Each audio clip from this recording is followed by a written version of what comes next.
Bonjour à tous, merci d'être venus. Euh, donc vente privée, je pense que beaucoup d'entre vous connaissent. Ça commence à faire quelques fois qu'on vient faire des événements ici. On est assez proche des milieux pédagogiques, des écoles, des universités. On a un lab avec 42. Je pense que c'est pas le sujet de ce soir, mais je pense que vous en avez entendu parler. Sinon, on serait ravis d'échanger avec vous sur le sujet. Juste quelques petits chiffres sur vente privée pour expliquer le but de la soirée ce soir. Quelques métriques, vente privée, on est présent dans 14 pays, donc c'est plus franco-français, c'est vraiment un groupe, majoritairement en Europe, mais aussi mondial, on est au Brésil, au Mexique. Des chiffres, on a fait 2 milliards en 2015, donc ça a évolué, c'est les chiffres officiels. Vente privée, c'est pas juste un petit site web, il y a vraiment beaucoup de volume. On a 30 millions de membres, le chiffre, je pense, le plus important, c'est celui-là. On a 4 500 000 utilisateurs uniques par jour. Ça va. Le slide d'après, vous allez comprendre. 320 000 produits vendus par jour, 6 000 marques partenaires. En gros, on expédie plus de 20 000 colis à l'heure. On a 14 entrepôts en France. Enfin, on est un des gros acteurs du marché européen. Ce que vous connaissez chez Vente Privée, c'est beaucoup le site et les applications mobiles. Derrière la DSI, c'est 500 personnes.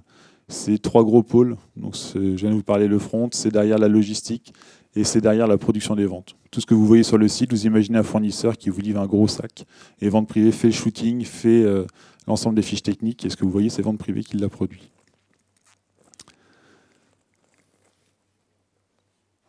Ce chiffre, juste pour ce graphique, en fait, le trafic par heure, la nuit, nos clients dorment, mais on a 2 énormes pics.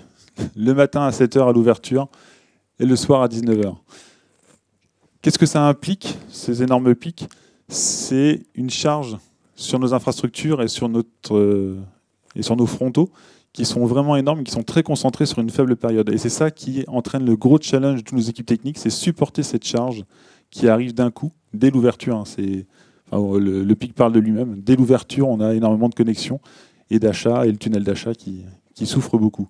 Donc c'est là où on a beaucoup de challenges, on a besoin des équipes pour accomplir ces challenges.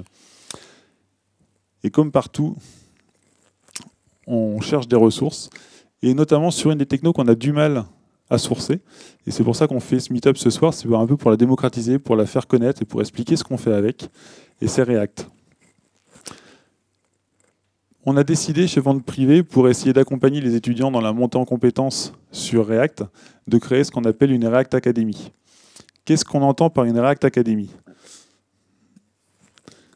En fait, on souhaite prendre des stagiaires, enfin des étudiants en fin d'études, donc leur stage final, et plutôt que les mettre directement dans les équipes techniques et les laisser découvrir petit à petit la techno, se faire aux habitudes et voilà, chercher un peu par eux-mêmes, on a dit on va couper ce stage de fin d'études en 2 en proposant une première partie où on fera une formation intensive.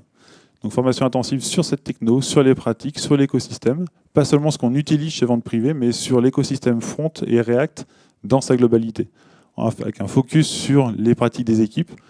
Les pratiques étant disparates, ça donnera un panel assez large. Donc en fait, on se réunira avec un formateur. Donc le formateur, c'est Wilfried, le premier speaker qui devrait arriver, en mettant les 2 premiers mois une formation, un peu de théorie, beaucoup de pratique, beaucoup de projets, beaucoup de découvertes par vous-même, mais accompagnées par ce formateur qui vous fera monter en compétences. Et ensuite, après cette formation, pour ne pas perdre, vous finissez le stage dans les équipes de vente privée, donc dans les équipes qui font le front, dans les équipes qui font les applis de back-office, qui ont aussi des frontons en React. Vous intégrez directement l'équipe pour finaliser votre stage. Le but de ces stages pour nous, derrière, c'est forcément de vous faire donner envie d'intégrer vente privée. Donc c'est pour ça qu'on prend des stages de fin d'études. Pour ceux qui sont intéressés par la React Academy, on démarre cette React début mars, le 5 mars. Les 2 mois de formation et ensuite les 4 mois. Si vous souhaitez participer à cette aventure, il y a Asma ici présente. N'hésitez pas à aller la voir, n'hésitez pas à venir me voir après le meet-up pour qu'on puisse vous expliquer un petit peu plus comment fonctionne cette React Academy, ce qu'on attend, ce qu'on propose, et même plus largement au sujet des labs. Il y a Jean ici qui est le responsable du lab 42 à Vente Privée, qui sera ravi de vous parler du lab. On a des lead tech React chez nous qui seront ravis d'échanger avec vous. Ils vous feront d'ailleurs un talk tout à l'heure. J'en ai assez pour ça. Est-ce que vous avez des questions? On a quelques minutes. Je lance Il y a un super jouet.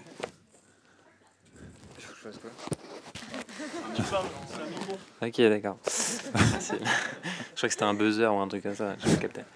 Quand vous dites que ça commence début mars, par exemple, si moi je finis fin mars l'école, du coup c'est mort, je peux pas intégrer début avril. Il faut qu'on en discute, mais elle démarre vraiment le 5 mars, la formation, le stage. D'accord. C'est tout. Après, on en discute si besoin. Ok, c'est pas grave. Je crois qu'il y avait une question derrière. Ouais, c'est un peu bizarre, mais bon.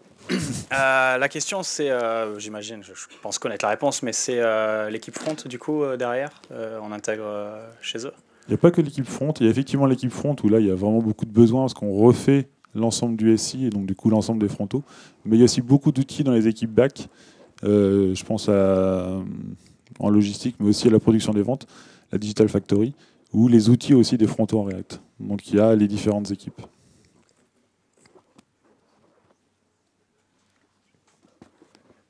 D'ailleurs, on a des représentants des différentes équipes. On a le voyage aussi, pardon, que je t'oublie pas.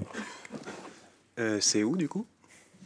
Alors, vente privée, nos locaux sont à Saint-Denis, autour du Stade de France. Donc les 4 mois de stage se feront au Stade de France. La formation intensive, on la fera dans notre deuxième lab. On a un lab à Epitech, au Kremlin-Bicêtre, et qui offre un environnement qui est... Enfin, pour ceux qui y iront, le lab est vraiment bien décoré, bien aménagé. Et on utilisera ce lab-là pour faire les 2 mois de formation. En complément à la question de tout à l'heure, les React Academy, ça commence donc en début mars. Le 5 mars, ouais. Vous avez d'autres sessions de prévues? À quel rythme? Pour l'instant, c'est la seule session qui est prévue. On verra en fonction du résultat. Est-ce que ça a plu? Est-ce que ça a porté ses fruits? Et si le résultat est positif, on fera d'autres sessions. Ouais. Donc on n'a pas de planning pour l'instant. On le fera peut-être aussi sur d'autres technos après. Et une deuxième question, vous étiez impliqué dans des milieux pédagogiques. Quelles sont les autres écoles dans lesquelles vous avez... On participe à beaucoup d'écoles. Asma pourra m'accompagner là-dessus. Les 2 écoles, c'est 42. On est vraiment très impliqués. Le groupe Ionis avec Epitech et Epita et Etna. Donc on a le deuxième lab. On a 2 labs étudiants. On a le lab avec 42, le lab avec Epitech. Avec Etna, on a fait des hackathons en interne chez nous, avec eux chez eux. Epita, on fait aussi beaucoup d'interventions dans l'école. Du coup, vente privée, on n'est pas qu'à Paris. On est aussi à Lyon et Nantes. Donc, et on a un partenariat aussi avec Epitech Nantes. Mais voilà, on travaille avec Central Lyon notamment. Qu'est-ce qui vous motive de participer comme ça à des parcours pédagogiques? Le recrutement ou il y a d'autres idées derrière? Il y a d'autres idées derrière. Si je prends l'idée des labs, effectivement, le recrutement, c'est forcément quelque chose qu'on souhaite. On accompagne les étudiants, on les forme. Il y a des mentors chez nous qui participent dans les labs et qui les aident à progresser. On souhaite faire évoluer le niveau pédagogique en fait, à travers les labs.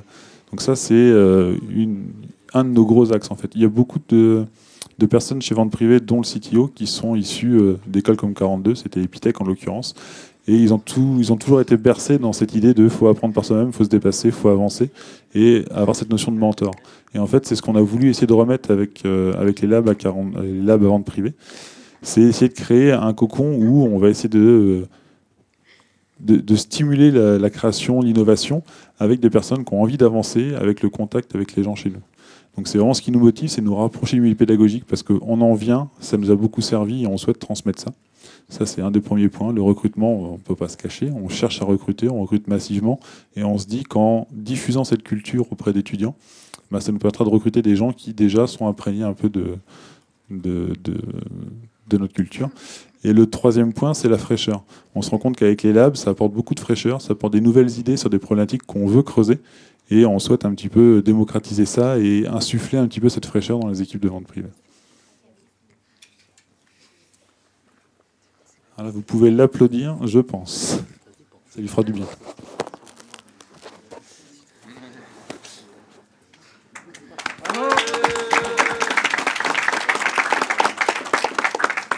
Je pense que ton accueil ne pouvait pas être meilleur. Ah. Ouais, vas-y, je ne sais pas qui a le carré. Une question. Avant de prier, vous cherchez que des développeurs web? Non, on cherche vraiment de tout et il y en a pour tous les goûts. On a énormément de recrutement dans les développeurs, que ce soit web, que ce soit back. On a des technos React, Go, .NET Core, il y a de la Scale. Il y en a plein. Du C, non, peut-être enfin, moi, je cherche... Je suis pas sûr. Il y en a eu, parce on fait énormément de traitements d'images et on a beaucoup de développements qui sont faits en C. Je suis pas sûr que le remplaçant soit fait en C. Okay. On cherche beaucoup de SRE aussi. Donc il y en a vraiment pour tous les goûts. Okay. Pareil, Asma pourra vous renseigner sans hésiter. Ok, donc maintenant que Wilfried est là, on vous propose 2 talks ce soir. Le premier, c'est React for the Newbies. Donc Wilfried va vous faire un peu une overview de ce que c'est React. Pourquoi est-ce qu'on en est arrivé là? Pourquoi il y a des frameworks comme React qui sont arrivés là? Et ensuite, on a Jalil et on a Moïse qui sont 2 lead tech React chez Vente Privée et qui vous en diront un peu plus sur les observables et sur Redux. Merci à tous pour l'attente, désolé. Je vais vous parler un peu de React et principalement de la programmation déclarative. Pourquoi est-ce qu'on est passé de jQuery en fait à des librairies, à des librairies plus, moins impératives que jQuery du coup. Je ne sais pas si certains d'entre vous ont déjà construit des applications en fait il y a un petit moment. Donc, je ne sais pas s'il y en a certains d'entre vous qui ont déjà construit des applications à l'époque où on faisait du rendu côté serveur uniquement, par exemple en utilisant PHP et où absolument toute la page était construite au niveau du serveur. C'est-à-dire que quand vous aviez votre client qui requêtait une page, le serveur mettait du temps à aller chercher dans la base de données les infos nécessaires pour construire la page et renvoyer tout le HTML. Je ne sais pas si vous êtes familier de ce fonctionnement, ouais. Ce qui se passait quand vous cliquiez sur un lien, c'est que toute la page, tout l'environnement JavaScript était complètement détruit et complètement recréé pour arriver sur une nouvelle page. Et même débat, enfin, re-requête et re-retour HTML du serveur. Ce qu'il y avait avec cette architecture, c'est que le contenu était très statique. Si vous vouliez rajouter des menus déroulants ou des petites animations, c'est pas du tout comme ça qu'on peut le faire. Et du coup, il faut rajouter des librairies, des bibliothèques du style jQuery pour animer un peu la page et la rendre un peu plus fun. On perd aussi la maîtrise des transitions. Quand on est là, en fait, c'est compliqué d'indiquer à l'utilisateur qu'on est en train de chercher des données sur le serveur, de faire des requêtes à la base de données. On ne peut pas lui indiquer en fait, avec un petit chargement. Et c'est pas niveau de l'expérience utilisateur, c'est un peu moins cool. Et quand vous commencez à rajouter des librairies, par exemple jQuery, elles sont chargées à chaque fois que vous changez de page. Donc là, dans le HTML, il va y avoir des liens vers les bibliothèques externes que vous utilisez. Elles sont réinterprétées à chaque fois que vous changez de page. Et du coup, ça crée quand même un peu trop de... Enfin, plus que d'IO que de nécessaire. Du coup, on s'est tourné doucement vers des pages où on arrêtait de détruire tout l'environnement JavaScript à chaque fois. C'est les single page apps, je pense qu'il y en a beaucoup d'entre vous qui connaissent. Et ce qui se passe, comme vous pouvez le voir, en fait, on fait une requête, on reçoit le HTML, et dans ce HTML, en fait, il va y avoir aussi beaucoup de JavaScript, ce qui va permettre au client, au navigateur, de lui-même changer tout le HTML tout seul. On n'a plus besoin d'aller interroger le serveur pour mettre à jour l'interface et avoir les nouvelles pages. Toute l'interface est contenue en fait dans la première requête, ou en tout cas, tout ce qui est capable de recréer l'interface est contenu dans la première requête. Et pour les requêtes successives, quand on change de page, par exemple, on passe d'une liste d'utilisateurs à une liste de vidéos, la seule chose qu'on va demander, c'est la liste de vidéos, et plus l'entièreté de la page avec le templating et tout ça. Donc les requêtes, elles sont un peu plus légères. De la même manière, comme on a toujours la main, en fait, comme la page ne se décharge jamais, on peut indiquer à l'utilisateur qu'on est en train d'aller faire quelque chose, que ça va prendre un peu de temps, que si c'est cool, il peut attendre. Ouais, comme vous voyez là, comme je disais, on ne cherche plus jQuery chaque fois non plus à chaque changement de page. Du coup, c'est quand même un peu plus pertinent de ne pas le faire parce qu'on est sur le même site, on sait qu'on a besoin des mêmes bibliothèques. Et comme je vous disais, les requêtes suivantes, elles sont moins lourdes parce qu'on ne requiert plus le HTML en même temps que les données. On utilisait beaucoup jQuery au début pour faire des changements dynamiques comme ça, que ce soit pour des petites animations ou pour des changements de contenu. Typiquement, remplacer le contenu de la page, changer d'article. On a beaucoup fait ça de manière impérative. Ça vous parle à tous ? Ouais. Et votre interface, quand on fait ça de manière impérative, c'est le résultat de la succession de toutes les modifications que vous avez faites. Ce qui se passe avec ça, c'est que, donc, comme vous voyez là, ça change en fonction des événements qu'on reçoit, que ce soit par exemple un clic ou alors une réponse du serveur. Et ce qui se passe, c'est que de temps en temps, le changement qu'on va appliquer, il va dépendre de là où on en est déjà, en fait. Typiquement, si on est sur l'accueil et que le mec reclique sur l'accueil, je vous avais qu'il n'y a pas grand-chose à faire, et du coup, peut-être qu'il faudra adapter ce comportement. Et la manière dont on dépend d'où on en est dans l'application pour déterminer le comportement qu'on va adopter pour faire le changement, ça crée. C'est assez compliqué de raisonner comme ça parce qu'il faut se dire qu'on est capable de gérer tous les états possibles en fait. Pour passer à l'état suivant, il faut être sûr qu'on n'ait rien oublié. C'est pas très facile de raisonner comme ça. Et il y a un autre problème, c'est qu'il y a des fois où vous allez être dans un état et vous n'allez même pas pouvoir déduire pourquoi vous êtes là. Admettons, on prend une pop-up qui dit vous devez absolument accepter ça, sinon vous ne pourrez pas faire d'achat sur notre site. Et là, la personne, elle a deux choix, c'est soit elle ferme la pop-up, soit elle accepte. Dans tous les cas, la pop-up, elle est fermée. Et si vous vous basez uniquement sur comment est l'interface pour déterminer pourquoi est-ce que la pop-up est fermée, vous n'allez pas pouvoir le faire, en fait, parce qu'il y a deux comportements, il y a deux événements qui ont le même fait.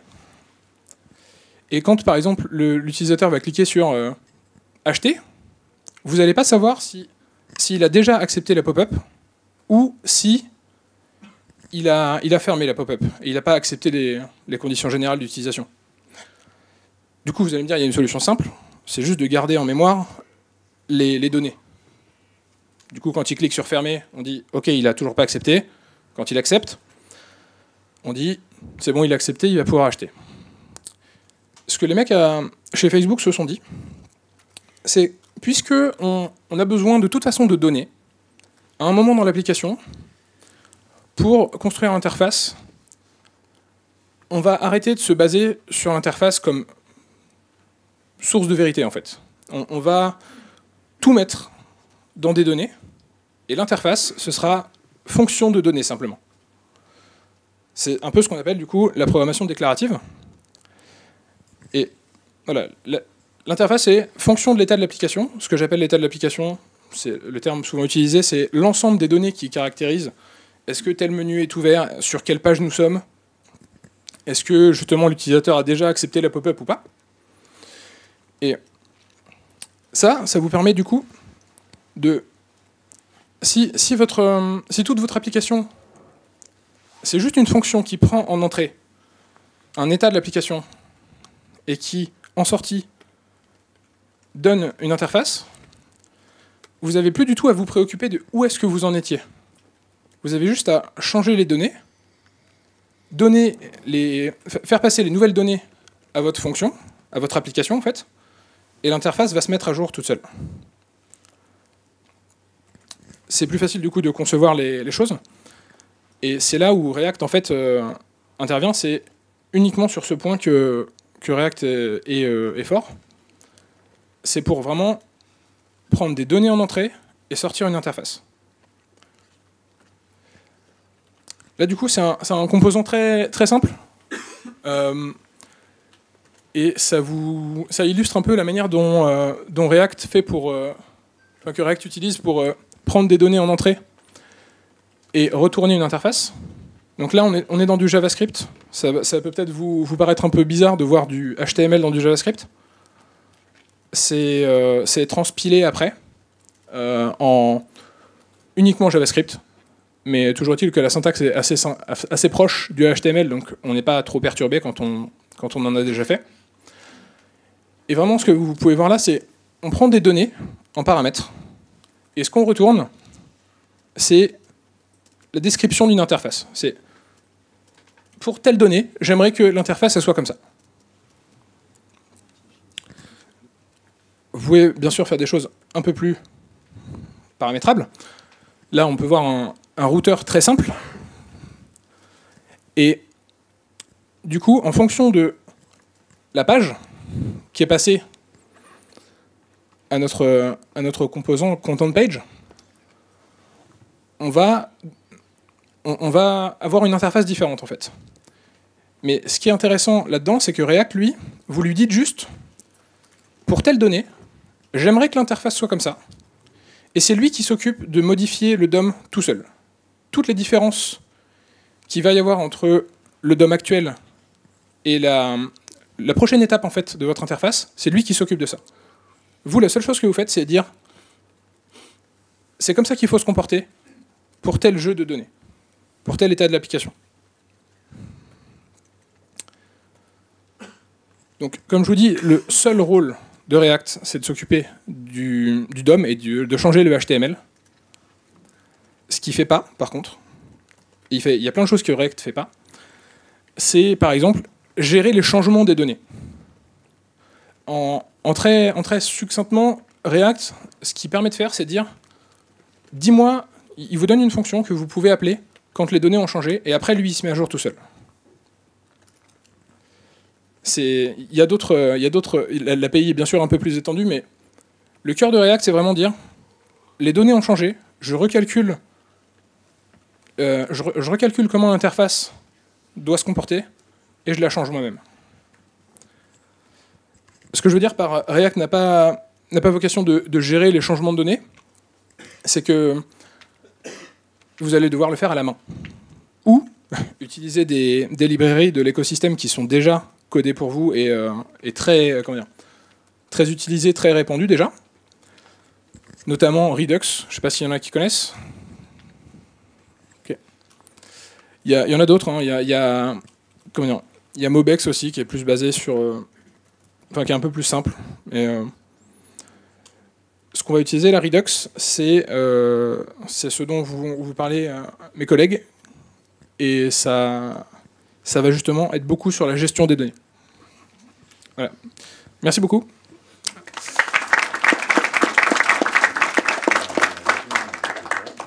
Vous avez des questions ?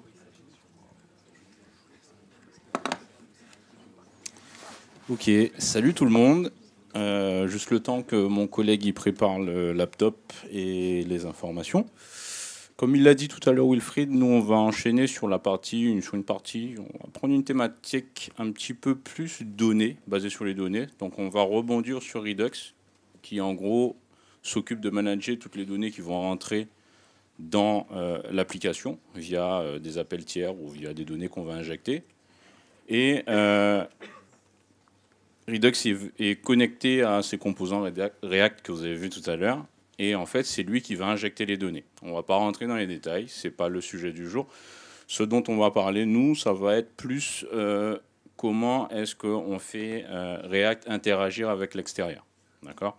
Donc, maintenant que tout est prêt, on va commencer la fraise. Qui on est ? Lui, c'est Jalil Al-Faroui, c'est mon collègue. On bosse tous les deux chez Vente Privée. Lui, il bosse au voyage. Donc, il y a toute une partie de Vente Privée qui vend des voyages. Et pour faire les frontaux de tout ça, Jalil, c'est le lead tech React, vu qu'ils sont sur une stack React. Et m'accompagne, je ne sais pas s'il y a peut-être un autre micro, Moïse, fiscal, qui travaille également sur du React, mais pas au front, puisqu'il travaille à la Digital Factory, Donc en gros, toutes les images que vous voyez passer sur le site de vente privée passent par ces moulinettes. Et je voudrais rebondir sur un truc qui a été dit tout à l'heure en introduction. Je ne crois pas qu'on ait de développeurs web chez vente privée. On a des développeurs, ça c'est sûr. On a éventuellement des développeurs qui ont des préférences technologiques, stack, langage, tout ce que vous voulez, mais je suis peu sûr que ça existe encore. Voilà. Juste pour recontextualiser, chez nous par exemple à Digital Factory, on réécrit tout plein de clients lourds, d'anciens clients lourds, des gros logiciels en bon vieux .NET. On les réécrit en application légère web avec des API qui nous balancent de la donnée, que nous on va appeler, et on écrit des clients légers avec la plupart du temps du React Redux pour remplacer ces clients lourds. Donc on est plus dans du développement vraiment applicatif que dans du développement web au sens où on pourrait le comprendre.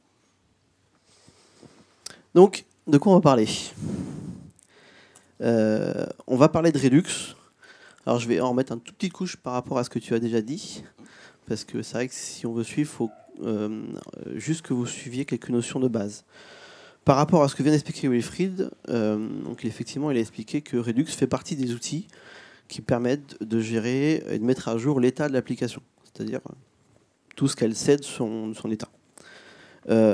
Et pour faire très simple, Redux fait ça en passant par un concept très important pour comprendre la suite qui s'appelle les actions. L'idée, c'est que toute chose qui va venir modifier l'état de l'application, donc de ce qu'on voit, de ce qui s'affiche ou pas, ce sera une action.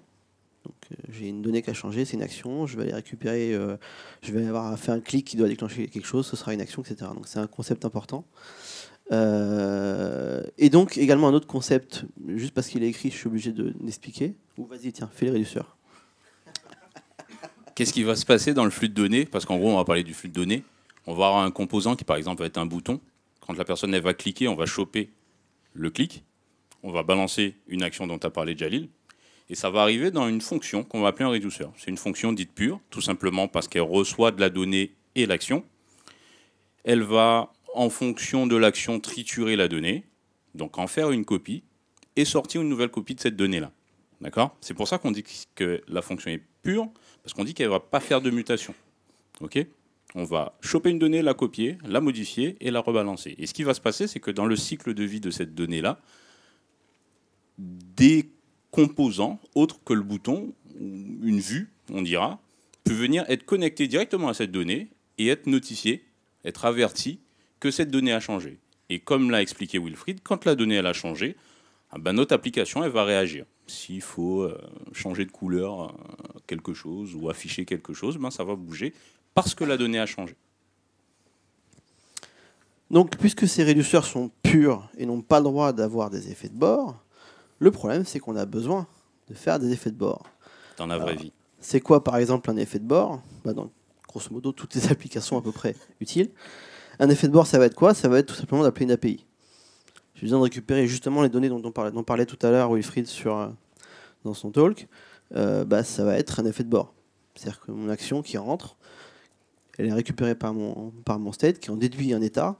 Je ne peux pas aller chercher quelque chose qui va changer mon flux. Je vais vouloir chaîner des actions. J'ai une action qui rentre, je vais vouloir dire il doit se passer ça, puis ça, puis ça. Ça, je ne peux pas le faire de base avec Redux. Enfin, avec un réducteur en tout cas. Je vais vouloir gérer des tâches de fond, des choses qui vont se passer tous les X temps, etc. Donc ça va être des effets de bord qu'il va me falloir gérer. Alors, on a une première solution pour ça. Écoutez, le gars qui a créé Redux, qui a juste implémenté un pattern flux en copiant un petit peu des choses intéressantes qu'il a vues à droite à gauche, ce gars-là, il a créé un truc qui s'appelle Redux Tank, et il a dit, OK, quand on doit faire des effets de bord, l'un des moyens, c'est de faire un tank. Un tank, c'est quoi ? C'est quelque chose qui vient dans un middleware, c'est-à-dire qu'on a parlé tout à l'heure du reducer. Le reducer, c'est lui qui chope les actions, qui va triturer la donnée, qui va la ressortir. Alors, les middleware qui vont être notifiés aussi quand il y a une action. Au lieu de passer juste dans un reducer, on va mettre un middleware devant ou derrière, comme on veut. Et quand l'action elle va passer, elle sera aussi notifiée. Et si on veut faire des choses, on pourra faire des choses. Par contre, très important, on ne va pas toucher à la donnée qui est, entre guillemets, l'état de l'application, parce que le seul moyen de modifier l'état de l'application, c'est de passer par un reducer. Donc, Tank, qu'est-ce qu'il va faire ? Jalil, je te laisse y aller. Non, mais il va faire ce que tu as dit. Et puis on va pas y passer trop de temps. Simplement rappeler que du coup il a des avantages, c'est qu'il est très simple. C'est-à-dire qu'effectivement quand je suis dans mon application et que je vais dire tiens je vais la fetcher mon API, je vais la fetcher et en fait je vais dispatch en gros une fonction qui va fetcher l'API et qui elle va dire ok c'est bon j'ai mon résultat, je redispatche une action qui dit voilà les données qu'il faut enregistrer dans mon fameux store. Je t'en prie. Je t'arrête. Je t'en Parce prie. qu'il y a quelque chose que j'ai pas dit, parce que je pensais que tu allais le dire. C'est que Tunk, ce middleware, ce qu'il va faire, c'est qu'il va nous filer le dispatch. Parce que c'est bien beau de dire qu'on peut dire des choses et parler au reducer via des actions. Mais pour envoyer ces actions, on a besoin d'une fonction qui s'appelle dispatch. Et par défaut, le seul moyen d'avoir cette fonction qui s'appelle dispatch, c'est de connecter nos composants et, comme par magie, on passe une espèce de fonction qui peut balancer des actions. Du coup, ce qu'on va faire, c'est qu'on va dire, OK, au lieu que ce soit juste Connect qui va filer des trucs, on va filer à Tunk cette espèce de dispatch. Et quand tu vas recevoir l'action, si Tunk il la chope, il peut faire des choses et ensuite redispatcher une action. C'est magique. Dispatch, finalement, c'est la fonction qui a le droit de déclarer des actions. Exactement. Qui vont être traitées ensuite. Donc Reductunk est effectivement assez simple. Le souci qu'il a, c'est qu'il n'est pas centralisé. Ça veut dire que ça va être un peu partout dans votre application. Où vous allez dire, bah tiens, là, il faut que j'aille chercher l'API. Et puis, ah tiens, là, il faut que je fasse un truc qui va faire toutes les 1 minute déclencher quelque chose. Et du coup, bah, pour aller voir d'où vient ce qui se passe, ça devient un peu compliqué. Autre inconvénient, c'est non standardisé dans le sens où bah, du coup, les syncs ils vont être ils vont être faits différemment ici et là. Donc, ça rejoint un peu le premier point. Et également, ce qu'on retrouve assez souvent, on va pas spécialement creuser, mais pour ceux qui connaissent, on va assez vite avoir ce qu'on appelle un callback hell. Ça veut dire que dès que je vais vouloir justement faire ça, puis ça, puis ça, puis ça, ça peut devenir vite un gros pâté assez affreux. On va envoyer une action qui va être chopée, qui va faire un effet, qui va renvoyer une action, qui va être chopée par un autre truc, qui va recevoir une action, qui va être chopée, qui va... Voilà, callback, hell. Voilà. Est-ce qu'il ne ferait pas un petit exemple ? Je sais pas. T'expliques ? On va parler de la Digital Factory. Tiens, la Digital Factory, on fait plein de logiciels pour faire des trucs sympas avec des photos. Okay. À un moment donné, on est venu nous voir, on a dit les marques qui bossent pour nous ont besoin de nous fournir des images, parce que si elles les ont déjà, on n'a pas besoin de re-shooter. Du coup, nous, on devait fournir une interface qui permettait aux marques d'uploader leurs images directement pour qu'elles arrivent sur nos serveurs et qu'on commence à faire les traitements. Du coup, on fait une application, on se dit, OK, on fait ça bien, on va mettre une petite drop zone, on va pouvoir balancer quelques images, les choper, les envoyer au serveur. OK, on va faire super simple. Avec React et Tunk Middleware, c'était un peu compliqué parce qu'on chopait les photos. OK, très bien, on balance 3 photos dans le truc. Il va balancer 3 appels qui vont envoyer les éléments vers le serveur. Sauf que les marques, ils n'ont pas 3 photos. Ils ont 5 photos par produit, multipliées par le nombre de produits. Pas plus tard que hier, on a une marque qui nous a dit, bon, vous faites beaucoup de ventes pour nous. Voici notre catalogue. Et dedans, il y avait 105 000 images. 105 000 images à uploader dans ton application web. Génial. Et ton application a tenu ? Et mon application a tenu. Le serveur n'a pas tenu, mais l'application a tenu.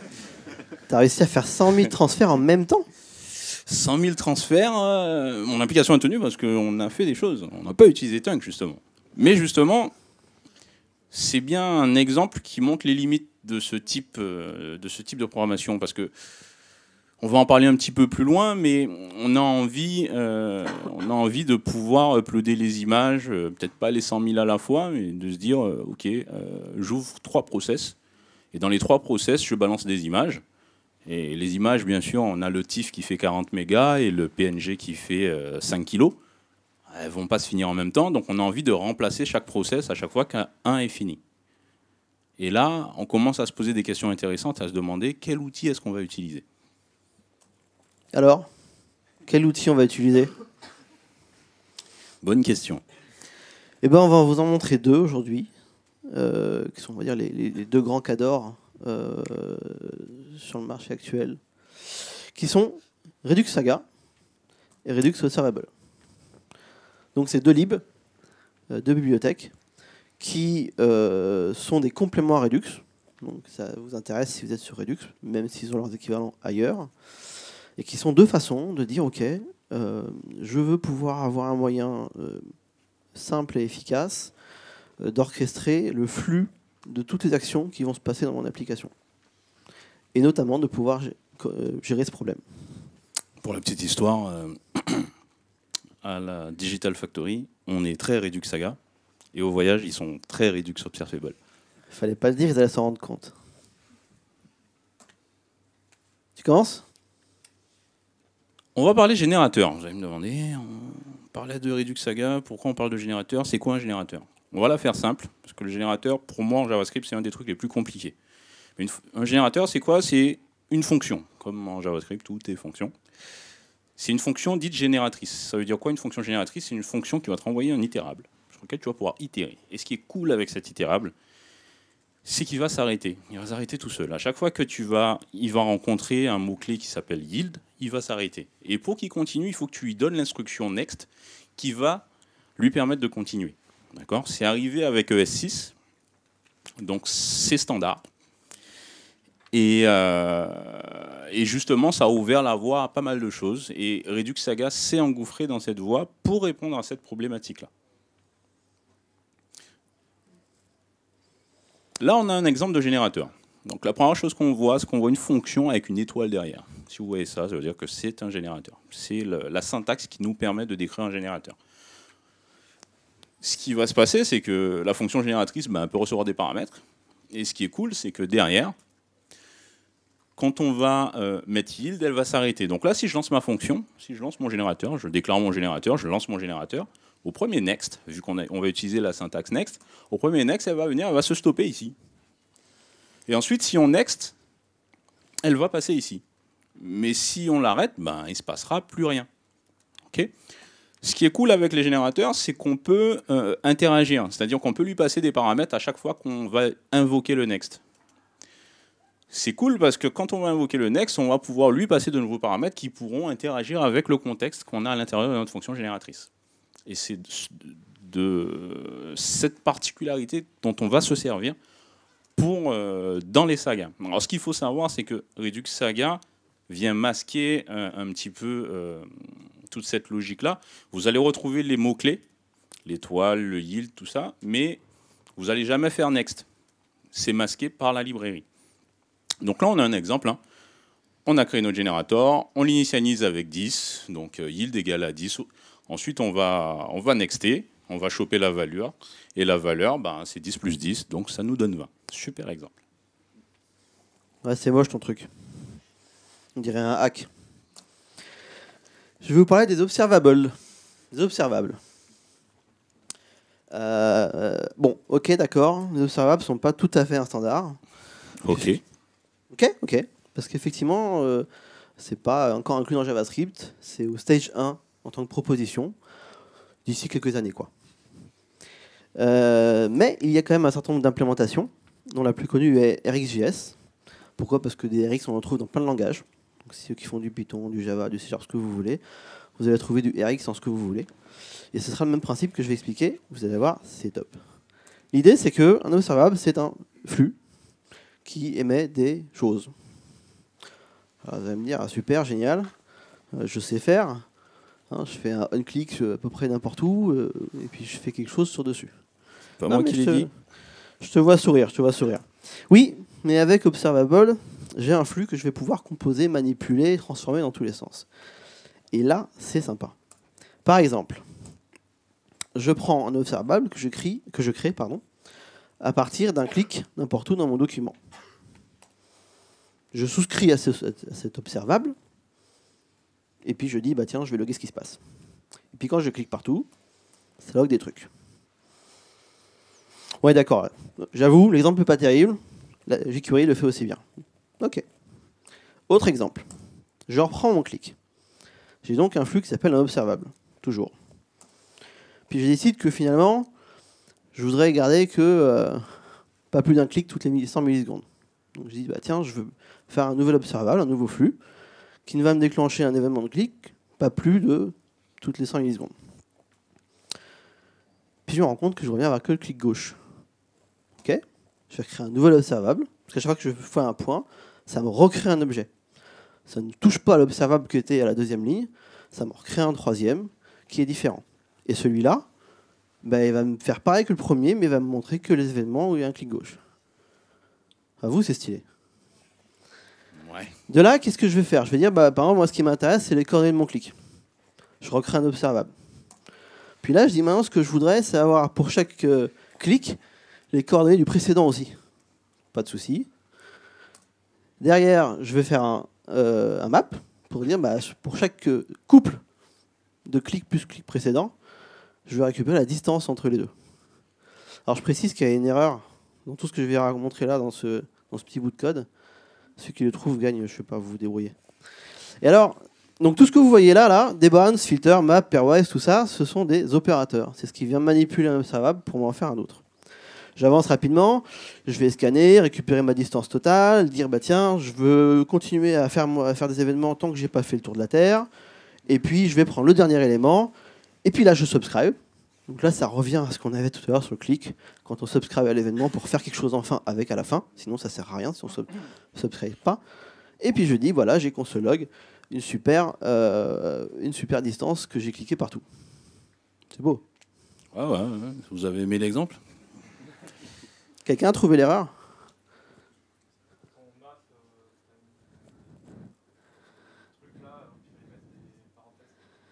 Ok, il a trouvé une erreur que j'avais pas vue, c'est bien. Est-ce qu'il y en a une autre? J'ai pas testé du tout ce truc-là, hein. J'ai écrit ça tout à l'heure. Oui. Deuxième erreur qu'il n'avait pas vue. Ok, très bien. Donc c'est écrit à l'arrache. Une qui ne soit pas sur la syntaxe. Un truc un peu plus rigolo.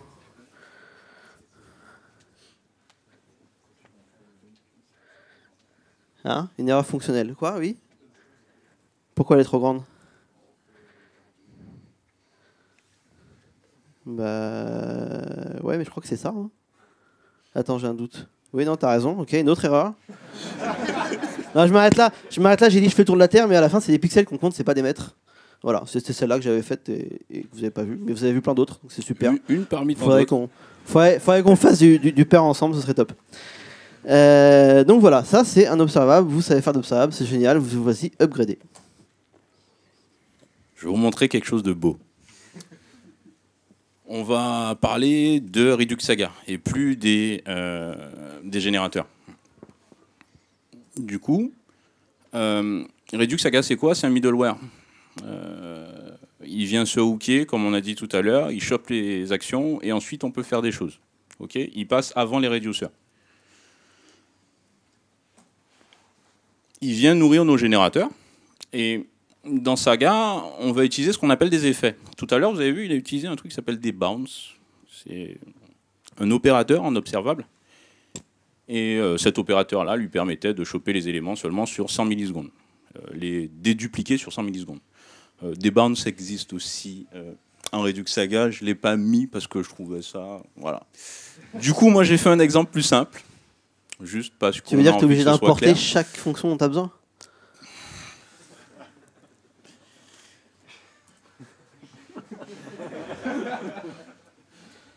On a ici une fonction qu'on a appelée root saga, qui est la saga de base, et son boulot c'est quoi? C'est choper une action qui s'appelle increment async. Comme vous l'aurez compris, on veut incrémenter de manière asynchrone quelque chose. Okay.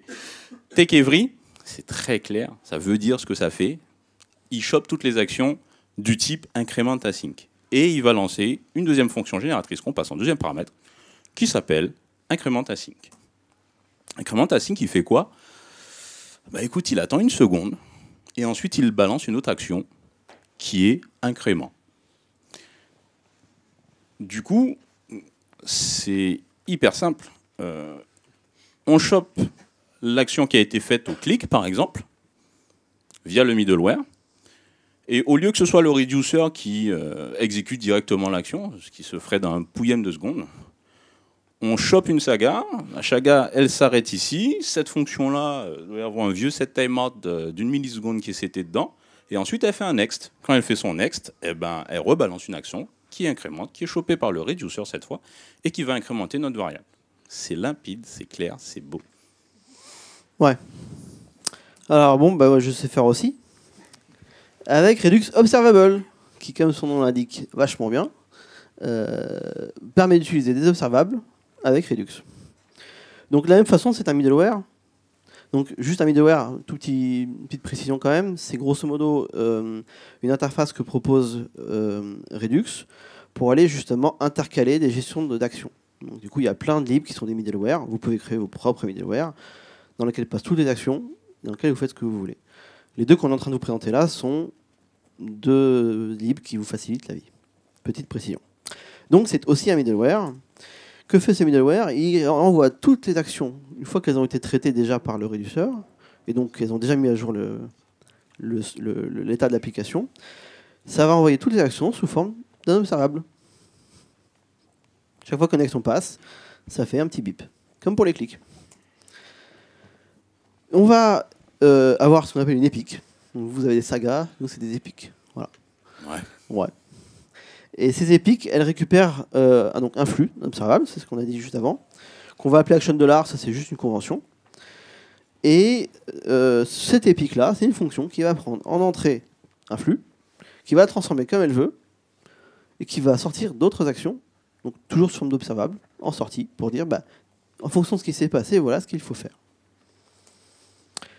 Comment ça marche? Eh ben, c'est vachement simple. J'ai mon observable en entrée. Et cet observable, je le transforme pour dire je veux récupérer un nouvel observable qui ne contient que des actions de type ping. Et ce nouvel observable-là, je vais lui dire ok, maintenant tu fais un nouvel observable qui fait tout pareil, mais chaque action est décalée d'une seconde. Et puis là, à nouveau, je dis ok, maintenant tu me crées un nouvel observable qui, à chaque fois qu'il y a une action décalée d'une seconde qui arrive, la transforme en une action de type Pong. Bon, attends, Kathleen, c'est parfait, c'est magnifique. TechEvery, c'est plus lisible que OffType. Tu rigoles. Action of type. Action of type, c'est super simple. Tellement déclaratif. Donc, concrètement, c'est le moment où on essaie de mettre ça en application, peut-être. Carrément. Tout à l'heure, on a soulevé un problème. On va vite fait parler de la solution, juste sans faire de l'algorithmie poussée. On va juste trouver une solution à notre problème de tout à l'heure. Parce qu'on a envie que vous vous concentriez sur le code plus que sur comment ça a été fait. Du coup, on va expliquer comment ça a été fait. Notre souci, c'était choper un ou n images et les mettre dans 3 process concurrents, les balancer au serveur et à chaque fois qu'un process a fini, qu'il laisse la main pour aller choper le process suivant. Enfin, la tâche suivante à l'intérieur de notre job. Du coup, l'algo, il est simple. C'est je reçois l'ensemble des images à uploader, je les mets dans un buffer, je chope les 3 premiers, je les balance en même temps, et ensuite j'écoute quand ils ont réussi à être uploadés ou quand ça a fail, pour lancer le suivant, enfin pour aller vérifier la taille de mon buffer, récupérer le prochain élément à traiter et le traiter, ainsi de suite. Une sorte de récursion où la condition de fin, c'est que mon tableau il soit vide. Okay. Dit comme ça, je pense pas que ça pose de soucis à qui que ce soit. Pas de questions? Du coup, pourquoi vous avez besoin de ça? Du coup, pourquoi on a besoin de ça? On a besoin que ce soit clair, on a besoin que ce soit simple, et on a besoin de gérer les side effects. Et surtout, tu sais, quand tu vas faire ton truc, tu auras envie de balancer des actions pour dire ouais, j'ai avancé d'un élément, j'ai eu une erreur, c'est ce fichier qui a fail, c'est ce fichier qui vient de réussir. J'ai envie de venir nourrir l'état de mon application pour lui dire j'en suis à 5 images sur 100, par exemple. C'est pas juste faire l'élément. Du coup, on a envie de pouvoir dispatcher de manière simple, dans l'écosystème React Redux, ces actions-là. Et vu qu'on ne peut pas faire de mutation, vu qu'on ne peut pas faire de dispatch à l'intérieur du Redux, du reducer, on est obligé de passer par un middleware qui va choper les éléments, on va déstructurer un petit peu tout ça, et ensuite on va balancer nos actions. Comment tu le ferais, toi? Moi, je ferais un truc sale. Après, je sais pas si c'est vraiment sale. Mais c'est bon, du coup, voilà pourquoi. Ok. Je ferais l'équivalent, mais ouais, non, mais ok. En salle. Je sais pas si c'est sale, après ça marche. Non, parce que du coup, il dit on est obligé, je te corrige, effectivement, on n'est jamais obligé. Tu peux tout faire, effectivement, d'autres façons. Et même pas forcément en salle, d'ailleurs. Non, mais quand je dis sale, c'est voilà, je sais pas si ça serait validé. Ça, je sais pas, on en discute après si tu veux, tu me montres. Mais l'idée, c'est qu'effectivement, tout ça, on peut s'en passer. Mais on peut se passer de React, on peut se passer de Redux, on peut se passer de tout, finalement. L'idée, c'est que ces livres qui te permettent et qui t'aident à faire un code qui est propre, qui est bien rangé, où tu sais, grosso modo, à la fin, Je veux dire, chez nous, on a une application. Dedans, on a un dossier. Dedans, il y a tous les EPIX. Il y a une dizaine, pas plus. Tout ce qui va être orchestration de l'application, qu'est-ce qui déclenche quoi, qui déclenche quoi, est à un seul endroit. Donc moi, quand j'ai un problème d'enchaînement d'actions pas normal, je sais où ça se passe. C'est tout. Après, tu peux le faire différemment. Mais est-ce que tu es capable de me dire ça aussi? C'est ça qui m'intéresse.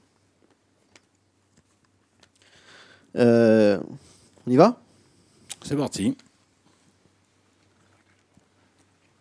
Ça marche? Ça marche. Tu Ok. veux, je fais ou tu fais? Tu restes devant? Ouais. Ouais. Alors attends, parce qu'en plus j'ai Je plus. sais pas, vous gardez le meilleur pour la fin ou pas? Vas-y. On va commencer par les sagas.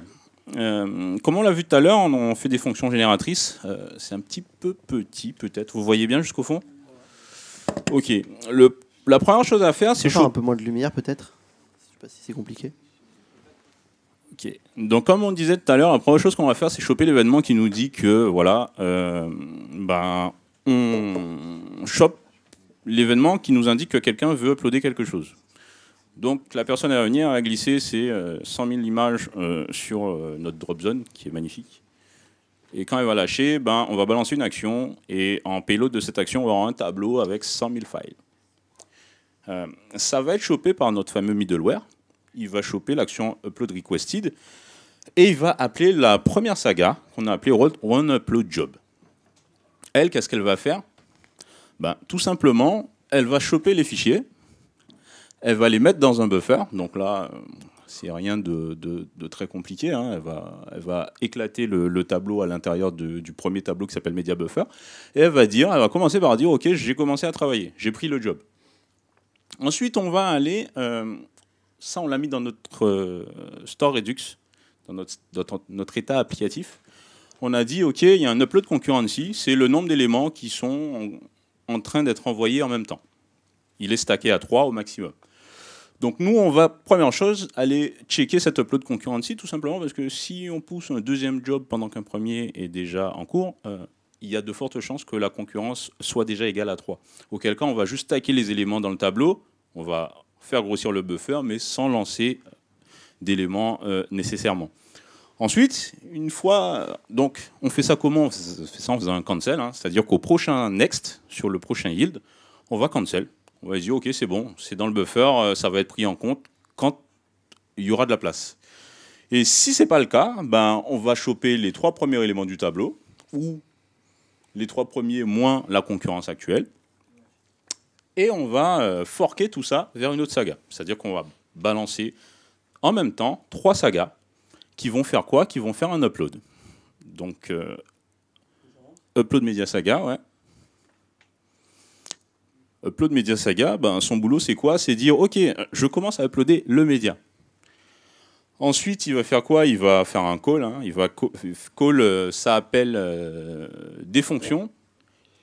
Et quand c'est yieldé, call, en fonction de la réponse, il sait s'il doit attendre encore ou continuer. Si la réponse est une promise en JavaScript, c'est une espèce de fonction qui va faire des choses en asynchrone, il va attendre la réponse de la promise. Donc si on fait notre call pour justement uploader notre image, il va attendre que notre image ait fini d'être uploadée.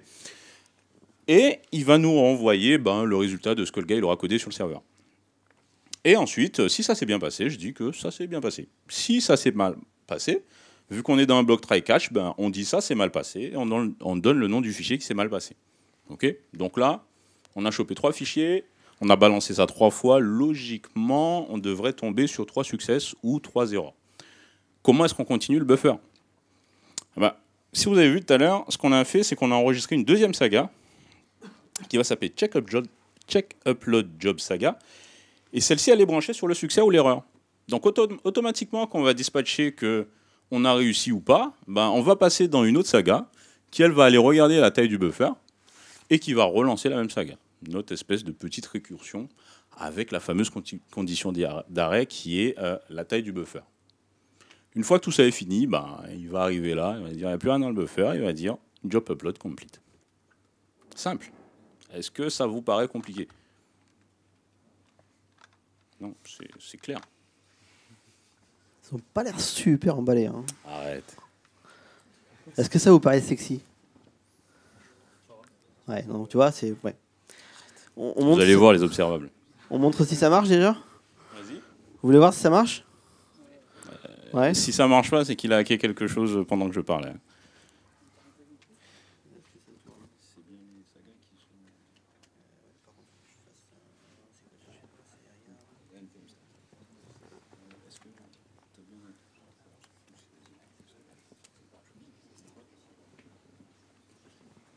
Donc là, on démarre notre petit serveur JavaScript. Vous allez voir notre superbe application. Donc, comme vous voyez, nous sommes tous les deux des experts UX UI. C'est ça. Et des grands designers. Alors, juste une chose, on a fini les slides cet après-midi et de coder l'application vite fait. Enfin, on a pris des petits bouts de l'application principale et on n'a pas eu le temps de vous faire le petit indicateur visuel qui dit tant d'images sur tant d'images. Je suis désolé. Mais on va vous montrer la data et vous verrez que ça avance. Il faut que j'arrive à trouver ma souris. Ah, ouais. Alors, un des trucs vraiment génial avec Redux, c'est le fameux DevTool qui va vous montrer l'ensemble des actions qui passent et l'état du store et ce qui a bougé, les différents états successifs de l'application. Mais dans un premier temps, mais le network, qu'on voit justement l'école, le fait qu'on... Je vois pas. Ici. Merci. Là. Voilà. Merci. Et balance-nous 10 photos de chatons ou de ce que tu veux. Je fais gaffe à ce qu'on voit là. Tu peux y aller.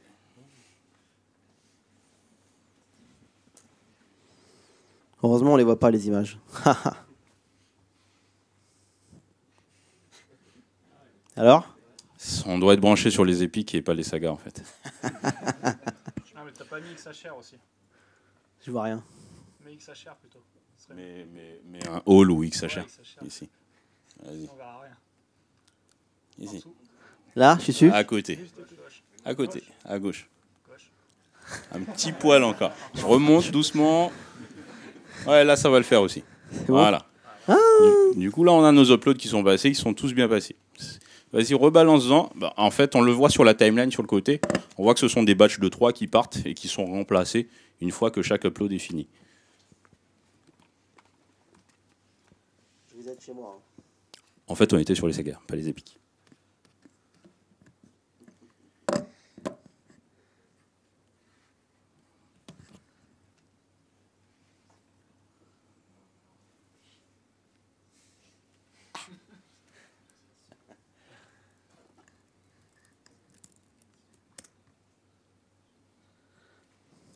C'est ultra rapide en local.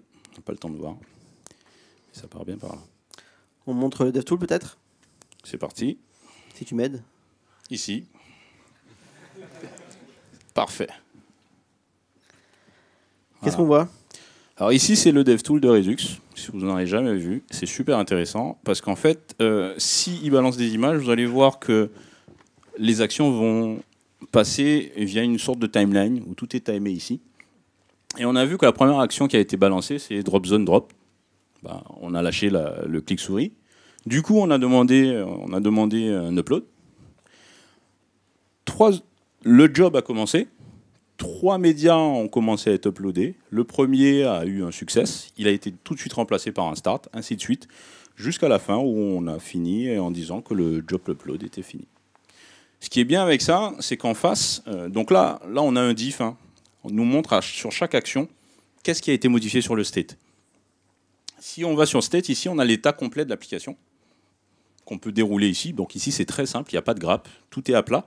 Mais on a la concurrency, le uploading, progress, total item, numerance. Donc si demain on veut brancher un truc super beau composant graphique qui nous affiche la progression, par exemple, le nombre d'erreurs. Là, on ne le stocke pas, mais dans la data, on a aussi le nom des fichiers qui sont en erreur, etc. On peut très bien imaginer venir connecter ces propriétés-là directement au composant. Et dès que la propriété va changer, ben la tronche du composant va changer pour être mise à jour avec la nouvelle donnée. J'en profite pour insister et faire le lien avec ce qu'a dit Wilfried tout à l'heure. Au-delà de ce qu'on a montré là, donc sur l'enchaînement des actions, et on va y revenir, juste la partie Redux, là vous voyez aussi en quoi c'est juste génial Redux. C'est que effectivement chaque action que vous voyez là, ça correspond à déjà une action, ça va être un plain object. Donc c'est quelque chose qui a un type et qui éventuellement porte d'autres informations que le type. De cette action-là et des informations qu'elle contient, avec l'état actuel de l'application qu'on appelle le state, c'est justement ce qu'on parlait tout à l'heure, les réduceurs. C'est les réduceurs qui prennent une action, un state, et qui renvoient un nouveau state. Qui disent voilà, moi avec ça et ça, je te fais ça comme résultat. Et c'est pour ça qu'on disait tout à l'heure en début de truc que c'est pur, c'est qu'on n'a pas le droit de faire autre chose que de renvoyer un state. C'est interdit. Sinon on casse tout. Pourquoi ? Parce que justement ça permet d'avoir cet historique précis, de retourner à n'importe quel endroit de l'application, et donc de reproduire exactement comment on est arrivé là. Et c'est ce que disait Wilfried tout à l'heure. Je sais que la personne, elle a ouvert la pop-up, elle l'a cliqué, parce que j'ai une action dans mon historique d'action qui me dit j'ai ouvert la pop-up et je l'ai cliqué. Et je l'ai fermée. Donc je suis passé par un état où la pop-up était ouverte, à un état où elle est fermée, et où en plus c'est accepté ou non, pour faire le lien. Au-delà de ça, hein, on se remet à n'importe quel endroit, juste avec l'image de l'état applicatif, ben on est capable de remettre le cliché exactement comme l'état était, comme l'application était à ce moment-là. Ce qui est beaucoup plus compliqué quand on fait des mutations, parce que qui dit mutation dit que mon objet il a bougé et que je suis incapable de savoir exactement comment étaient toutes les propriétés, enfin toutes les propriétés de mon application à ce moment précis. Et donc là, juste pour montrer, toujours dans les DevTools, on voit sur l'onglet diff qu'effectivement cette action-là, avec le state et donc la fonction qu'on appelle le réducteur qu'on ne vous a pas montré parce que pour aller vite, mais cette fonction-là, elle a décidé que quand cette fonction-là rentre, cette action-là rentre, je ne sais plus laquelle c'est, on doit passer le uploading à false, on doit passer le progress à 0, etc., etc. Donc là, c'est la diff, c'est concrètement qu'est-ce qu'on a changé dans l'état de l'application. Bon, maintenant, je montre du vrai code.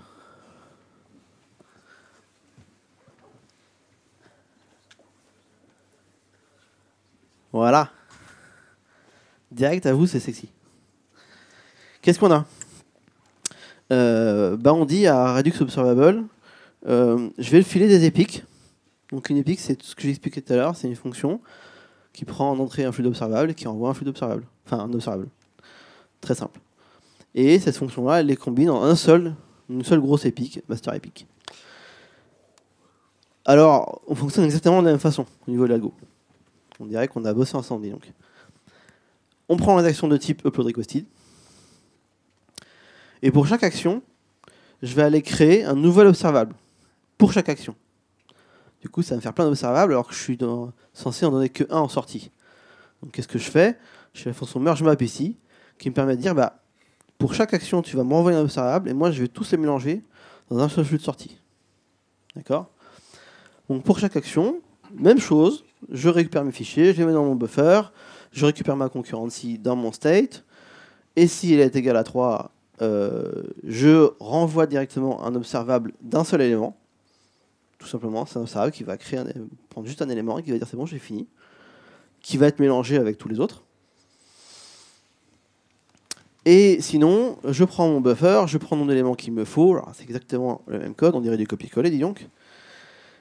J'appelle ma fameuse fonction upload, j'appelle une fonction upload media qu'on va voir plus haut, qui me renvoie un observable, que je merge tous à nouveau de la même façon. Donc j'ai plein d'observables, je les merge en un seul, et je dis juste, ok, tu vas me dire dans un seul tuyau tout ce qui sort de tous ces tuyaux-là. Je ne sais pas si vous préférez les mots tuyaux, c'est pareil. Et simplement, tu vas commencer par mettre dans le pipe, avant même de faire quoi que ce soit, un premier élément qui sera un job upload started. Et ensuite, la fameuse, donc, comment je l'appelais, upload media, si j'y arrive, raté. Upload media, qu'est-ce qu'il fait ? Il prend la même fonction upload que tout à l'heure, donc c'est la même qu'on importe, c'est le même projet. On a juste fait Epic et Saga. On part d'une promise, donc du coup on crée un observable à partir de cette promise-là, qui va donc soit émettre un élément et s'arrêter, soit échouer, de la même façon qu'une promise. Et pour chaque élément qui sort de cette promise, à nouveau je vais refaire un observable, sauf que là c'est très simple. Je suis trop près. C'est très simple. Pour chaque média, je renvoie un observable de média success. Sauf s'il y a eu un souci. Donc, je catch dans mon observable, parce qu'il a un flux spécial pour les erreurs, l'observable. Je vais envoyer un upload média error. Et évidemment, je commence à ralimenter comme premier élément de mon flux un upload media start. À la fin, je dis ce que je fais au début. C'est du fonctionnel, tu ne peux pas comprendre. Et ensuite, ma deuxième épique, c'est quoi? C'est check upload epic. Donc les noms sont assez similaires. Qu'est-ce qu'on fait? On dit je prends toutes les actions de type upload media success ou de type error. Et de la même façon, je vérifie si il m'en reste encore à faire. Je vais à nouveau merger le nouvel observable qui est envoyé par la même fonction qui est ici, qui renvoie, dont on a déjà parlé. Que je vais merger tout ça à la fin dans le même tuyau. Et puis si je dois m'arrêter, eh ben, je dis juste ok, le job est fini. Et puis si c'est ni l'un ni l'autre, c'est que j'ai rien à rajouter dans mes threads pour faire un abus de langage. J'ai rien à rajouter, j'ai rien non plus, je peux pas dire non plus que j'ai fini, donc à ce moment-là, je rajoute rien dans mon gros tuyau à la fin. Voilà comment ça marche. Donc effectivement, j'ai moins de choses à dire parce que c'est beaucoup plus court finalement, quoi. Non, puis tout est écrit, tout c'est clair, c'est beau.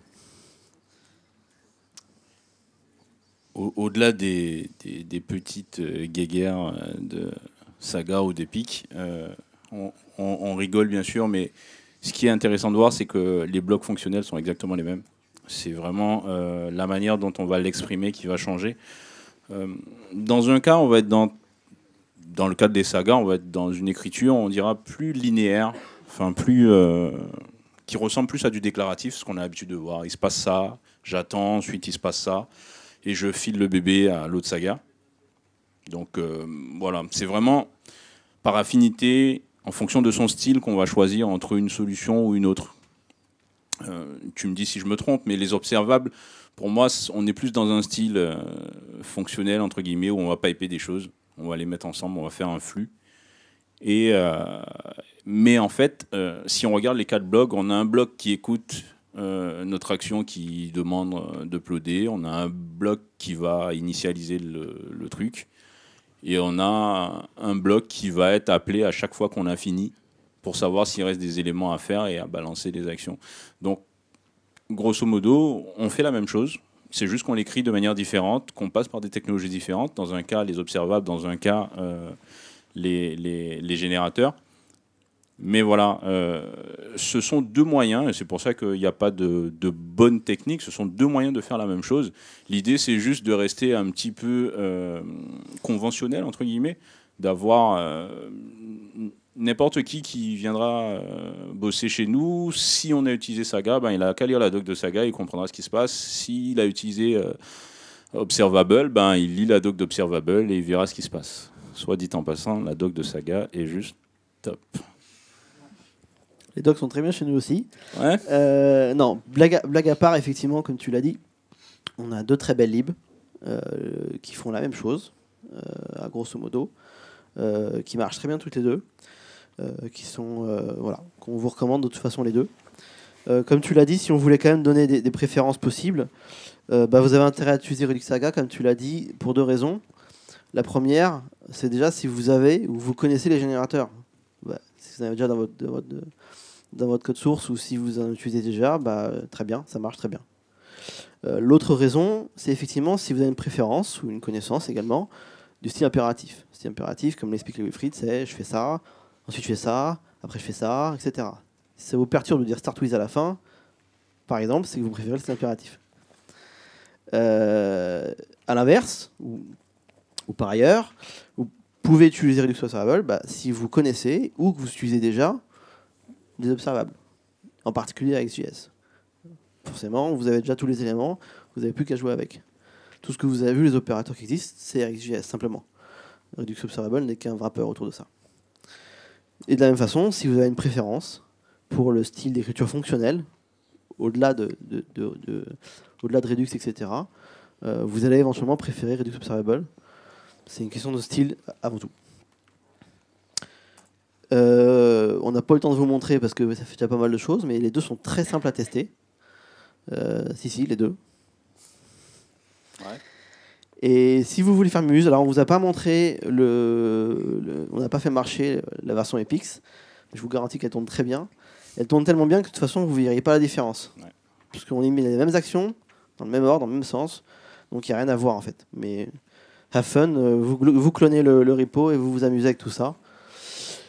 Juste pour rebondir sur ce que tu dis, gardez à l'esprit qu'on a juste swappé le middleware. On a enlevé le middleware Saga, on a mis le middleware RX, et il se passe exactement la même chose. On a les mêmes actions qui arrivent, les mêmes actions qui repartent. C'est ça. Sauf qu'il faut 2 lignes pour mettre Redux Saga, il n'en faut qu'une pour mettre Redux Saga. Oh là là. Sans ça, c'est la même chose. Avez-vous des questions? Nous aurons peut-être des réponses. Est-ce que déjà vous pouvez vous présenter genre un peu plus, parce que la présentation que vous avez faite c'était un peu sommaire, genre peut-être en termes d'XP React AVP ou ce que vous avez fait en React déjà? Tu veux qu'on présente ce qu'on fait au quotidien? Par exemple, déjà en termes d'XP React, ça fait longtemps que vous en faites, ça fait... Et comment ça s'est intégré à vente privée? Est-ce que quand vous êtes arrivé, il y en avait déjà? Est-ce que c'est vous qui l'avez imposé? Que je sache, c'est Destin qui a amené... enfin, Destin, excusez-moi, c'est un codename en interne, c'est un projet de refonte du front. Donc le site venteprivée.com que vous voyez, il est en React. C'est le premier projet qui a amené React chez VP. C'était il y a plus de 2 ans. C'est faux. Enfin, ça a été initialisé il y a plus de 2 ans. C'est en prod depuis... C'est faux. Un an et demi. Hein? C'est faux. Arrête. On parle pas du voyage. Le premier front React AVP Group est un front qui était au voyage, qui est encore en prod et qui tourne très bien. Et après, on a tiré les enseignements de tout ce qu'il fallait pas faire. Chose qu'on avait écrite, effectivement. Oui, celui qui a 3 ans est un peu plus vieux. On a tiré les enseignements pour faire finalement, effectivement, le front VP. Ce qu'il faut voir, c'est que, excuse-moi, aussi, comme je vous disais, nous, côté back, on a récupéré ça, enfin back, outils de la production des ventes, donc les outils qu'on met entre les mains des collaborateurs pour préparer les ventes. Comme je l'expliquais au début, on fait des outils maintenant type client léger. Donc ce qu'il faut voir, c'est que chez nous, par exemple, à la Digital Factory, notre boulot, c'est digitaliser tout ce qui rentre. C'est-à-dire qu'on a plein d'échantillons qui arrivent chez VP tous les jours. Notre boulot, c'est en faire des photos, des vidéos, de la 3D, des fiches techniques, faire tout un tas de choses. Donc on passait par plein de clients lourds pour faire ça, et comme je vous disais au début, c'est remplacé par des applications web. Du coup, on peut avoir des trucs super sympas à faire. Par exemple, chez VP, je parle de médias parce que c'est là où je bosse. Je sais que l'an dernier, on a développé une petite application qui nous permet de choper les images et de les redimensionner, de les resizer, de les déplacer, de faire tout un tas de choses, mini Photoshop-like avec des calques qui, à la fin, nous sort un JSON qui est capable d'être lu par nos serveurs de médias pour générer des images, par exemple. C'est un type de projet que vous pouvez faire, donc du drag and drop, toutes sortes de choses super sympas, et pas juste un petit site web qui va présenter des menus avec des trucs et afficher des pages. On voit la chose dans sa globalité, et c'est pour ça qu'on parle d'applications, plus d'applications web que de juste un site web, en fait. Pour juste répondre quand même jusqu'au bout de ta question, donc, du coup je me reprécise vite fait. Moi je suis chez VP depuis un peu plus de 2 ans. Je suis rentré en ayant grosso modo 1 semaine de tuto React dans les pattes. Avant ça, c'était jQuery. J'ai dit, bougez pas, je sais faire, j'apprends vite. Et voilà. Et donc aujourd'hui, je suis lead au niveau du voyage et on gère pas mal de fronts différents, des moteurs de recherche, des affichages de vente. Et je pourrais t'en dire plus après si tu veux. Je précise aussi plutôt que si vous avez des questions, donc on sera tous les deux là après. Il y a également Antoine qui est là, qui est également lead, qui est également sur React, Redux, Saga. Comme quoi. Et qui pourra répondre à vos questions. Et qui travaille donc dans l'équipe Destin. Donc c'est tout ce qui va être... il vous dira ça en détail. Il y avait une autre question par là-bas. Vas-y. Moi j'avais une question à la fin. Vous avez dit que les deux étaient complètement semblables. Vous avez fait des benchmarks en CPU, une consommation mémoire, etc. C'est exactement la même chose ou il y a quand même une différence sur 100 000 dans le monde des noms, par exemple? Il est bien lui, hein? Il est pas mal, ouais. Ils vont on a des problèmes de perf, enfin des problèmes. On a des problématiques de perf. Pour être honnête, on n'a pas fait le travail, tout simplement parce que... Alors c'est à la fois l'avantage et l'inconvénient, c'est que chez VP, on a une assez grosse autonomie au niveau des équipes. Donc comme on ne travaille pas dans les mêmes départements, on choisit notre stack un peu... Enfin les leads sont responsables de leur stack. Donc moi je suis parti sur un truc, eux sont partis sur autre chose. Et mais du coup c'est notamment pour préparer ce talk, en fait, qu'on s'est amusé à faire la même appli de 2 façons différentes. Et du coup, c'est intéressant aussi pour nous. La prochaine étape, ce serait effectivement de s'amuser à ça. Tu as tout à fait raison.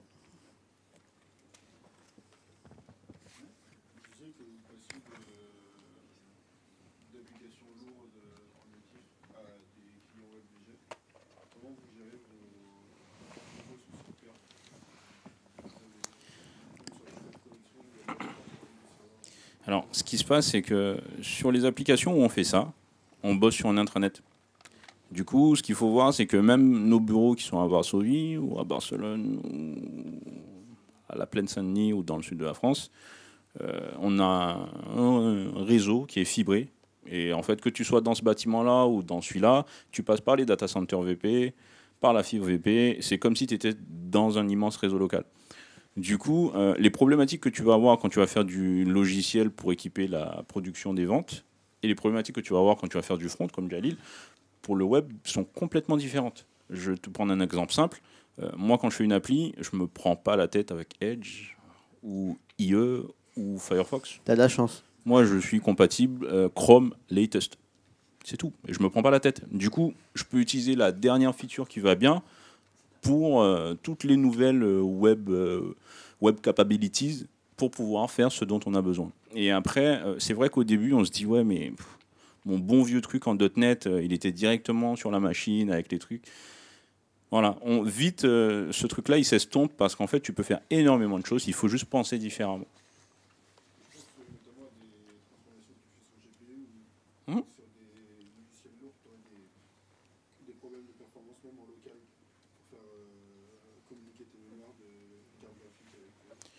C'est pas un souci parce qu'en fait, ce que tu vas faire dans le client, tu vas faire un certain nombre d'actions et si tu as besoin de GPU, si tu as besoin de puissance de calcul, si tu as besoin de choses, tu appelles le serveur.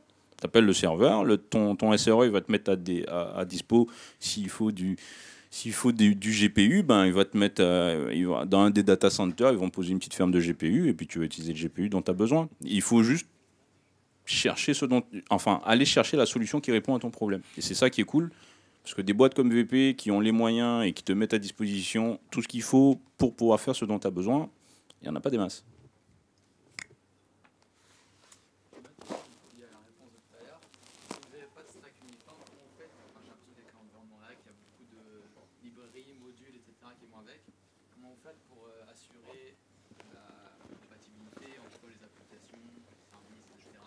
Et le suivi de sécurité sur les différents modules et sous-modules qui sont utilisés dans chacun des services? Il est bon, lui, hein?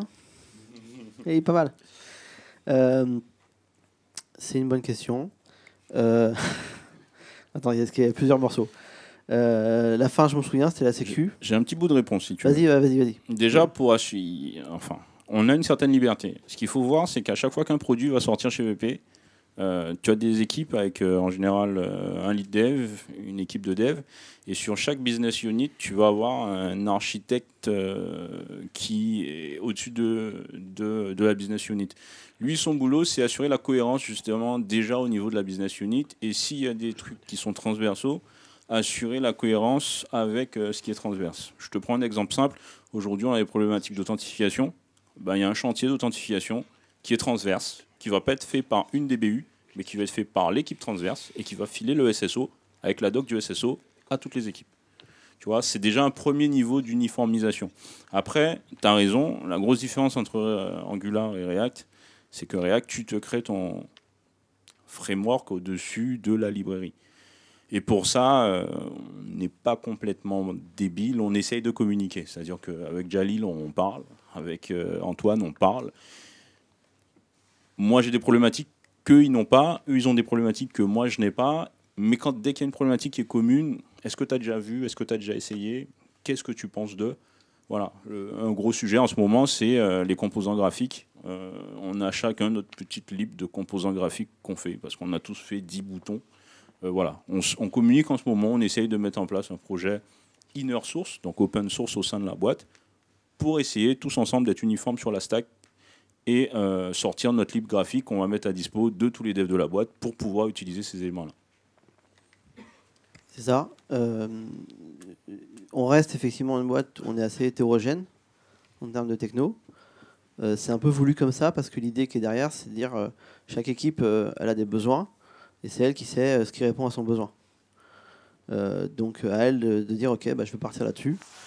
Notamment en termes de techno, notamment en termes de langage. On a beaucoup de C# historiquement, évidemment beaucoup de JS.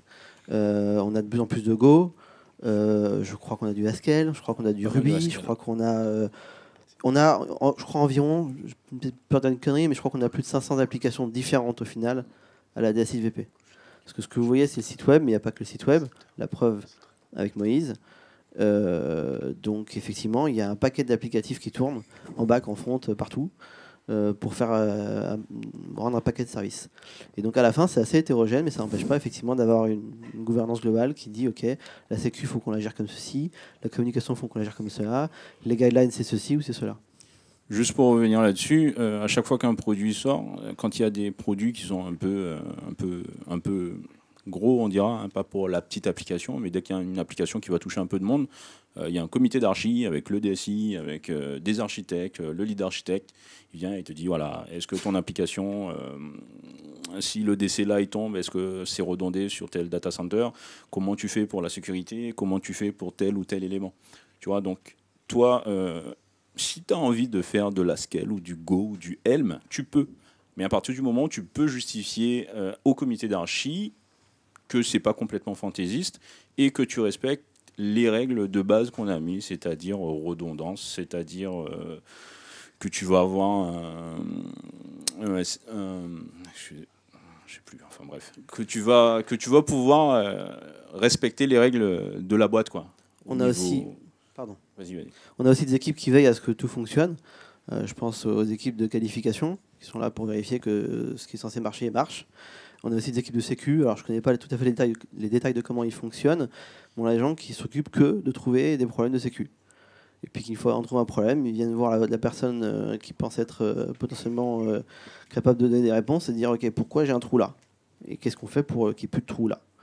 Donc après voilà, c'est pas parce qu'on est hétérogène que c'est forcément trop la foire. Est-ce qu'il y a d'autres questions?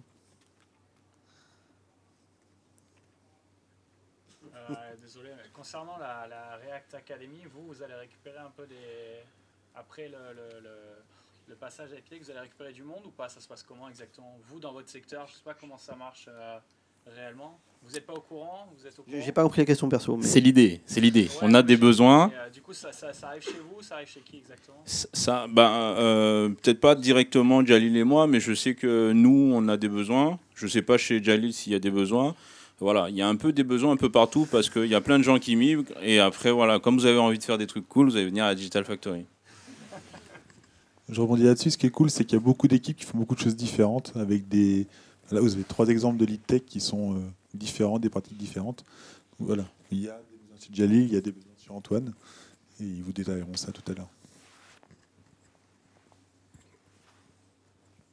Si c'est OK pour vous, il y a les pizzas et de la bière qui vous attendent à côté.